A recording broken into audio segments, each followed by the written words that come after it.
Oke, assalamualaikum warahmatullahi wabarakatuh. Nah, teman-teman, di sini saya Hisyam Hamid akan menjelaskan sedikit tentang analisis jabatan dalam mata kuliah Psikologi Industri dan Organisasi.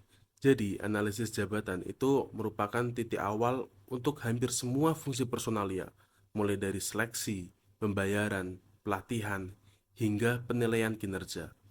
Analisis jabatan juga bisa diartikan sebagai studi sistematis tentang tugas, tanggung jawab, pekerjaan, dan kualitas yang diperlukan untuk melakukannya. Nah, contoh uraian jabatan atau job desk untuk asisten sumber daya manusia.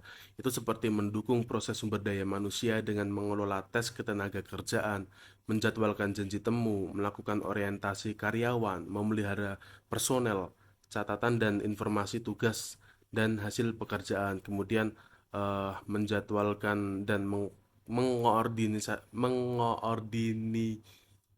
mengoordinasikan ya janji temu untuk pengujian, mengelola dan skor tes ketenaga kerjaan, melakukan program orientasi karyawan baru, memelihara database personel, dan masih banyak lagi teman-teman. Nah, kemudian di analisis jabatan itu ada yang namanya itu job description, job specification, job evaluation, dan performance criteria. Terus ada lagi loh kegunaan job analisis ini. Bentar ya, aku cari lagi. Nah, kemudian kegunaan job analisis ini menurut Gorpet tahun 1988 itu ada job design, ada personnel planning, ada recruitment dan selection, ada compensation, kemudian ada employee training dan development, equal employment, terus ada performance appraisal. Kemudian ada juga sumber informasi untuk analisis jabatan. Nah, metode observasi analisis jabatan itu merupakan metode yang digunakan oleh para analisis pekerjaan terlatih informasi tentang pekerjaan tertentu. Untuk melakukan ini, analisis biasanya mengamati pemegang pekerjaan di tempat kerja untuk jangka waktu yang ter, untuk jangka waktu tertentu lah. Nah, analisis pekerjaan mungkin juga memanfaatkan video untuk merekam perilaku kerja untuk analisis yang lebih detail. Kemudian ada lagi teman-teman. Kemudian ada metode wawancara untuk analisis jabatan. Nah, wawancara ini merupakan metode lain dari analisis pekerjaan. Mereka bisa terbuka atau ceritakan semuanya tentang apa yang mereka lakukan di tempat kerja itu. Kemudian ada survei untuk analisis jabatan.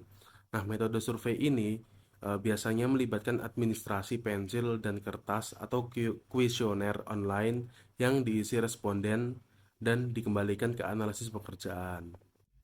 Kemudian ada lagi tuh partisipasi untuk analisis pekerjaan. Nah, analisis jabatan mungkin ingin secara langsung mengerjakan tugas dari suatu jabatan ya untuk memahami jabatan tersebut. Terus kemudian ada shading data atau untuk analisis pekerjaan.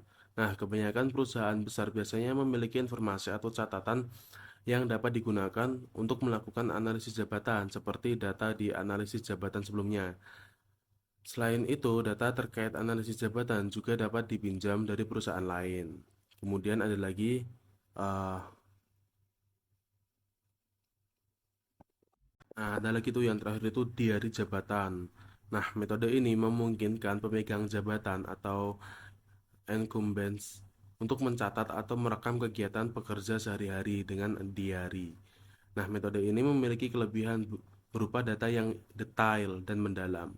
Namun, di sisi lain, metode ini memakan banyak waktu dari sisi karyawan maupun pelaku analisis jabatan tersebut.